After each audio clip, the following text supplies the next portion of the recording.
கட்சிகள் நீங்க பேசாதீங்க அண்ணா. நீங்க என்ன கேட்டு போட போறீங்க? ஒரு நிமிஷம் கம்ப்ளீட் கொஞ்ச நேரம் கம்ப்ளீட் புரிந்தாதீங்க. எனக்கு தாவேக்காவை பொறுத்தவரையிலும் நாங்கள் ஆட்சிக்கு வந்த உடனே அதற்கான பணிகளை தெளிவாக நாங்கள் எடுக்க இருக்கிறோம். ஆட்சிக்கு வந்தவர்கள், ஆட்சியில் இருந்தவர்கள், இருந்து கொண்டிருப்பவர்கள் யாருமே அதை பற்றி தெளிவான விளக்கங்களை இதுவரையிலும் அவர்களால் கொடுக்க முடியவில்லை. அதுதான் வேடிக்கையாக இருக்கிறது. அது அவருடைய விருப்பம். நீங்கள் எங்கு வேண்டுமானாலும் செல்லலாம், உங்களுக்கு உரிமை இருக்கிறது. அதிலே அவர்கள் விருப்பம். எந்த இயக்கத்தில் வேண்டுமானாலும் சென்று கொள்வது அவருடைய விருப்பம். எங்கிருந்தாலும் வாழ்க.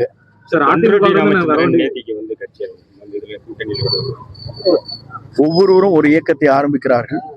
இந்த கூட்டணியை பொறுத்தவரையிலும் தலைவர் என்ன கூட்டணியை உருவாக்க வேண்டும் என்பதுதான் அவர் முடிவு செய்வார். காங்கிரஸ் கட்சி நிர்வாகிகள் பார்த்தீங்கன்னா தொடர்ந்து பெரும்பாலான நிர்வாகிகள் வந்து தமிழக வெற்றிகளை மாணிக்கம் தாகூர் எம்பி கூட தொடர்ந்து இந்த எல்லோருடைய மனநிலை அப்படித்தான் இருக்கிறது. தமிழ்நாட்டுடைய மனநிலைக்கு ஏற்ப அரசியல்வாதிகள் அதைத்தான் குரல் எழுப்பி கொண்டிருக்கிறார்கள். அதுதான் வெளிப்படையாக இருக்கிறது. 5000 ரூபாய் பணம் போட்டாங்க. அதுக்கப்புறம் நேற்று பார்த்தீங்கன்னா கோடைகால சிறப்பு தொகை வருஷம் கொடுக்கணும்னு சொல்லி இந்த இத்தனை வருஷமா கோடைகால இப்போ இந்த வருஷம் மட்டும் பணம்னு சொல்லி எப்படி பார்க்குறாங்க? இது கோடை காலம் என்பதல்ல, தேர்தல் கோடை காலமாக இருக்கிறது. ஆகவேதான் இந்த நிதி வந்து கொண்டிருக்கிறது. கூட கூட்டணிக்கு கட்சிகள் நீங்க பேசாதீங்க அண்ணா. நீங்க என்ன கேட்டு போட போறீங்க? ஒரு நிமிஷம் கம்ப்ளீட் கொஞ்ச நேரம் கம்ப்ளீட் புரிந்தாதீங்க. தாவேக்கா கூட கூட்டணிக்கு கட்சிகள் வரும் அப்படின்னு சொல்லியிருந்தீங்க. உறுதியா பெரும்பாலான கட்சிகள் கூட்டணியை பொறுத்திருந்து இல்லை, நீங்க என்ன பொறுத்திருந்து பாருங்கள். ஏனென்று சொன்னால் ஒவ்வொரு கட்சியிலும் இருக்கின்றவர் 4 பேர் 5 பேர் சீட்டு கேட்கிறார்கள். ஒருவருக்கு மட்டும்தான் கொடுக்க போகிறார்கள். செல்வாக்கு மிக்க 2 பேர் 3 பேர் ஒவ்வொரு தொகுதியில் இருக்கிறார்கள்.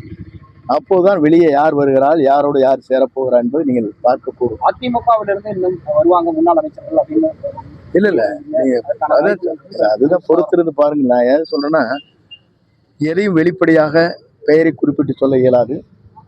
அப்படி குறிப்பிட்டு சொல்லுகிற போது அவர் நம்மிடத்திலே வருவதை காட்டிலும் தடைகள் ஏற்படுகிறது. தேர்தல் அறிக்கை நம்முடைய தமிழக வெற்றி கழகத்தின் தலைவர் தளபதி அவர்கள் அதை ஆய்வு செய்து கொண்டிருக்கிறார்கள்.